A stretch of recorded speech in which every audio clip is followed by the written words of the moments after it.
Vamos ver agora. Obediência e resignação estão no capítulo 9 do nosso Evangelho segundo o Espiritismo, com exatamente esse subtítulo, no item 8, obediência e resignação. E eles nos dizem, na verdade, o espírito Lázaro, em Paris, 1863, ele nos diz o seguinte: a doutrina de Jesus ensina em todos os seus pontos a obediência e a resignação. Duas virtudes companheiras da doçura.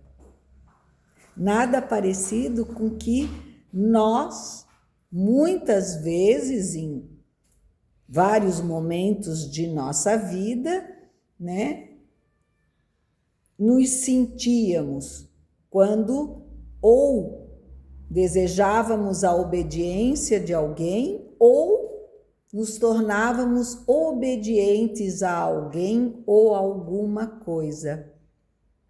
Pela criação da nossa sociedade, a sensação de quando a gente obedece é normalmente, para a maioria, uma sensação de inferioridade. Quando o nosso mestre, e Lázaro nos traz o conhecimento de que são duas virtudes companheiras da doçura. E o que ele quer nos dizer com isso? Porque só quem realmente tem a mente, o coração adocicado pelo amor e pelo conhecimento dos ensinamentos do Mestre, pode compreender que essa obediência e essa resignação, ela se faz pelo conhecimento. Então ele continua dizendo, além de que elas são virtudes companheiras da doçura e muito ativas, se bem os homens erradamente as confundam com negação do sentimento e da vontade. Porque a gente faz muito disso, né? Não, eu sou uma pessoa muito boa, eu sou muito resignada, né? E eu até obedeço tudo. Tudo que o meu marido manda, ou tudo que a minha esposa, ou tudo que a minha mãe, ou tudo que o meu amigo, o meu chefe. Mas espera aí, você obedece por quê? Né? Porque a obediência, ela é um ato de consciência de que eu vou fazer o melhor para o outro, mas ao mesmo tempo eu não posso, por isso, fazer o pior para mim mesmo. Porque só faz o bem quem tem o bem. Porque do contrário, um momento ou outro, a gente acaba se rebelando contra aqueles ou aquilo ou contra alguém que supostamente nos colocava em posição de inferioridade. E continua quando ele diz assim: a obediência é o consentimento da razão. E eu acho essa frase aqui magnífica, porque você tem que entender a razão da sua obediência. Os antigos diziam assim, manda quem pode e obedece quem tem juízo, né? Mas esse quem pode tem que ter um conhecimento além do seu para lhe dar opiniões, caminhos, opções, das quais você aceite. Por quê? Porque entende que há um conhecimento acima do seu, que vai lhe trazer um bem, além do fato de que, se mesmo que você não concorde, você acata, mas não passando por cima dos seus próprios sentimentos. Porque, às vezes, fazer o que o outro precisa é um bem que a gente faz ao outro, mas a gente não precisa passar por cima de nós mesmos para fazer o que o outro necessita. Eu posso gostar de café preto, mas não me custa fazer um café com leite para alguém que me pede. E não é porque eu vou oferecer o café com leite para alguém que eu precise dele também me servir. Não. Mas a gente obedece, a pessoa quer, tudo bem, se é possível. E sem contar, porque essas são situações rotineiras da nossa vida, mas das quais a gente às vezes vai se deixando ser manipulado por mentes que tentam usurpar de nós a nossa própria identidade. Então, quando ele nos diz a obediência é o consentimento da razão, é porque, a exemplo até do que Kardec nos coloca, fé raciocinada. Por quê? Porque nós não podemos ser cegos guiados por cegos. Nós precisamos confiar para nos entregarmos à sabedoria de outrens. E nunca esquecer que, enquanto encarnados, principalmente, todos nós sofremos das mazelas e limitações do nosso corpo físico. E assim sendo, orgulho, vaidade, egoísmo ainda residem em nós. É como o campo que foi lido na mensagem, que ainda tem as ervas daninhas, né? Mas que nem por isso nós vamos deixar de plantar a semente boa em nós mesmos, de cultivar o amor, o aprimoramento, de estudar, de tentar ao máximo vivenciar os ensinamentos que o Mestre Jesus nos deixou. E, dentro das nossas possibilidades, obedecer às leis divinais, né? Com resignação, entendendo que para tudo há um tempo. Então, ele, repetindo, ele fala: a obediência é o consentimento da razão. A gente não faz apenas porque foi mandado, a gente faz porque concorda com o que nos foi, entre aspas, mandado.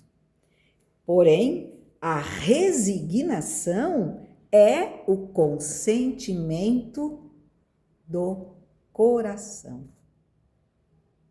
Quer dizer, eu fico resignada frente àquilo que talvez eu não concorde, mas eu fico calada, porque eu sei no que eu acredito. E nem sempre eu preciso externar o que eu penso. As minhas atitudes falarão por mim.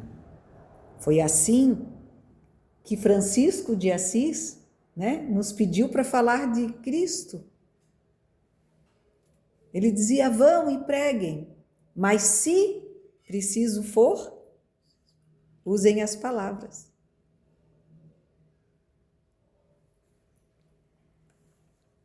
Porém, como eu estava falando, para que nós consigamos alcançar esse grau de sentimento, né, que vem do nosso coração, para conseguirmos ser um pouco resignados, um pouco mais obedientes, usando também da nossa razão, se faz necessário que tenhamos o entendimento da necessidade de calçarmos as sandálias da humildade. Porque humildade é saber quem se é, nem mais, nem menos, é o estado da mente que se despe das comparações para fora e passa a comparar-se consigo próprio, mensurando, medindo a realidade de si mesmo. Porque nós temos o ímpeto, a primitividade de querer nos comparar com o outro, de competir com o outro, de sermos mais do que o outro. E ali nós nos deixamos envolver pelo egoísmo, pela vaidade. Faltou um que eu esqueci. O orgulho. Obrigada. Né? Então, quando nós paramos e nos comparamos com nós mesmos, quando fizemos a selfie, quando nos olhamos e nos comparamos com o que nós realmente somos e com o que nós desejamos ser, aí sim, se nós buscarmos esse melhoramento, esse burilamento de tudo que nós conseguimos enxergar, que precisa ser modificado, aí sim nós estamos calçando as sandálias da humildade. Talvez ela nos faça calo, talvez ela nos faça querer desistir, porque não é fácil. Porque nós temos em nós ainda essa erva daninha que quando nós nos tornamos resilientes, muitas das vezes somos até cobrados pelos outros, porque tu não fala nada, porque tu não toma uma iniciativa. Certa feita, minha filha, não me lembro mais do que se tratava, eu sei que eu falei, mas filha, ai, não vem tu não, tu que esse negócio de ser pomba da paz, não ajuda em nada. Eu achei, na hora eu ri muito e fiquei calada também, porque, claro, às vezes é estranho, né? Justamente por causa disso, por causa do nosso orgulho, da nossa vaidade, que tem essa necessidade de que alguém diga, você tá certo, vai, briga mesmo, reclama, ou seja o que for. E não é por aí, a gente sabe que não é por aí, não quer dizer que a gente faça, porque nem sempre nós escutamos a nossa razão, que seria a nosso alimento, né? A razão nos serve como alimento para que possamos ser obedientes. E, na verdade, essa obediência, ela não é para com o outro, ela é para com os ensinamentos que o Mestre nos deixou. Quando nós conseguirmos obedecer ao único pedido que ele nos fez, que é amar a Deus sobre todas as coisas e ao próximo como nos amamos, obedecendo esse pedido, nós estaremos resignados, sabendo como e aonde colocar os nossos passos, em qual estrada. E é claro que a gente sabe que só tem uma, a do caminho, da verdade e da vida.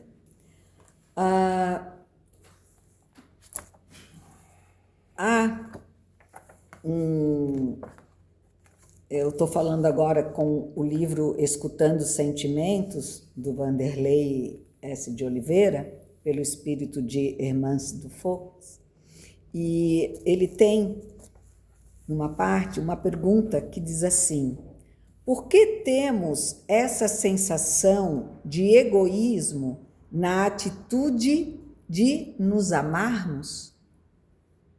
Porque é engraçado, né? Quando a gente começa a querer se burilar, a querer se posicionar, a perceber o que somos, falhos, fracos, frágeis,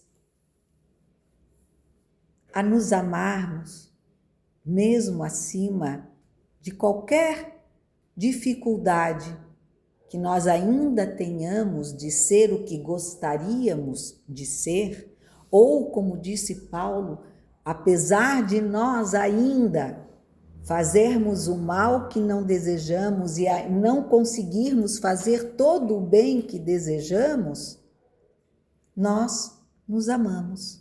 E isso assusta, não só a gente, como aos outros. E muitos confundem esse nosso amor por nós, pelo que somos, principalmente porque quando nós compreendemos que somos filhos de um Deus amoroso, compassivo, irmãos de Jesus, o Nazareno, e que ele nos deixou tudo organizado, sim, nós temos razão para nos amarmos. E não temos que ter e nem temer esse amor por nós mesmos. E então, eles nos respondem dizendo: porque já pensamos excessivamente em nós de maneira inconveniente. Porque para muitos, se amar, para poder amar o próximo, é se achar o mais belo, a mais bela, e amar só aquilo que belo lhe parece. O mais perfeito, ou o mais inteligente, ou. É um amor que coloca regras, que coloca posicionamentos, que tem que ser tudo daquele mesmo jeito, que faz com que todos tenham que ser engessados num único padrão de vivência. E o amor que o Cristo nos traz e nos pede para amar é o amor que simplesmente ama. Ama o belo, ama o feio, ama a dor como ama a alegria, ama, concordando ou não concordando, ama. É simplesmente amor. Eu te aceito do jeito que você é, porque eu espero que você me aceite do jeito que eu sou. Então, quando a gente trabalha o alto amor, esse alto amor é pensar em nós da forma que convém ao bem. E o bem a gente só faz quando não olha a quem. Quer dizer, você não vai, porque eu sou figueirense e não vou cuidar do havaiano, né? Ou sou enfim, sou muito rico, não vou lá cuidar dos pobres. Os pobres que se cuidem, eu cuido dos meus. Isso não é fazer o bem. Não, mas eu sou bom. Olha, o pessoal lá do meu conjunto residencial, nós nos ajudamos. Tá, mas e o que está fora do conjunto? Que a casa foi destelhada, você não foi lá ajudar? Ah, não, mas daí não me pertence. Quando a gente se ama verdadeiramente, a gente se ama para o bem, o nosso e o bem do outro, seja ele quem for. E, finalmente, no epílogo desse livro, Escutando Sentimentos, nós temos um resumo que diz assim: quanto mais consciência das nossas necessidades e valores, quanto mais consciência das nossas necessidades e valores, mais clareza possuímos diante de nossa intenção básica, aquela que norteia a rota evolutiva do ser. Compreendamos que essa consciência de si não é uma noção racional, mas sentida. Muita diferença existe entre dizer sei que preciso e sinto que preciso. Porque a voz de Deus e dos ensinamentos de Jesus, elas devem ser sentidas. Tudo que os outros nos trazem devem passar pelo crivo da razão, mas o que Jesus nos ensinou precisa ser muito mais sentido do que pensado, porque nem sempre nós conseguimos atingir o conhecimento e a compreensão necessária daquilo que o Mestre nos mostrou, mas sentir o seu amor, a sua dedicação, através dos seus exemplos, que é a ele que devemos seguir, com o sentimento nós conseguimos caminhar nessa direção do seu amor e perceber, então, que nada se torna nem ofensivo, nem pequeno, nem menor quando se obedece ou quando se fica resignado diante das atitudes, muitas vezes não tão benevolentes, daqueles que nós amamos ou que pelo menos devemos respeitar como filhos do nosso Pai.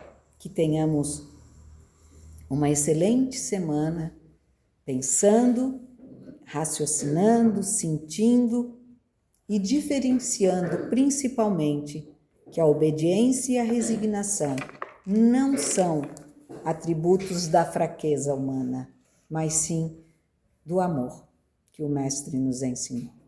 Obrigada a todos. Obrigada, Casa. Obrigada, Lucinha.